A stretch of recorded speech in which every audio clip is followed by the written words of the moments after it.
मूर्खों का राज्य। प्राचीन काल की बात है। एक राज्य के राजा की मृत्यु के पश्चात उसका मूर्ख पुत्र गद्दी पर बैठा। इस प्रकार उस राज्य पर एक मूर्ख राजा का शासन हो गया। उस मूर्ख राजा को विद्वानों व बुद्धिमानों से नफरत थी। राजा मूर्ख होने के साथ साथ क्रूर भी था। उसने सभी बुद्धिमान मंत्री, सेनापति व सभापदों का अपमान करके राज्य से निकाल दिया और चापलूस व मूर्ख सभापद रख लिए। उस राजा के राज्य में बुद्धिमान व ज्ञानी जनों का निरादर किया जाने लगा। जो भी कोई ज्ञानी सिद्ध होता, राजा के सभापति उसे अपमानित करने का कोई अवसर नहीं छोड़ते थे। इस कारण उस राज्य में अन्य राजाओं के पंडित व ज्ञानी आते ही नहीं थे और वहाँ किसी प्रकार की वैदिक चर्चाएं नहीं होती थी। अगर कोई ऋषि मुनि उस राज्य से होकर गुजरता तो उसे अपमानित करके निकाल दिया जाता। उस राजा की प्रजा भी राजा के क्रोध से डरकर मूर्ख बनकर रहती।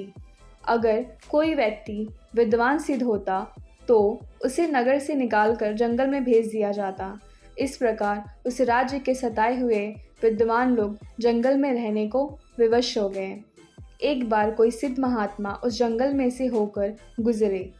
राजा द्वारा सताए हुए विद्वान लोगों ने महात्मा को अपनी दुख भरी कहानी बताई और महात्मा से इसका समाधान पूछा।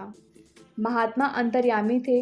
उन्होंने कुछ देर के लिए अपनी आंखें बंद की और फिर पुनः आंखें खोलकर बोले, जिस राज्य में मूर्ख राजा, मूर्ख सभापति और सिर्फ मूर्खों का ही निवास होगा, उस राजा व राज्य का अंत सुनिश्चित है।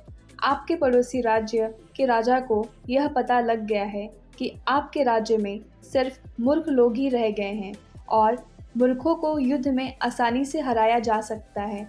इसलिए वह जल्द ही आपके राज्य पर आक्रमण करके इस मूर्ख राजा का अंत कर देगा।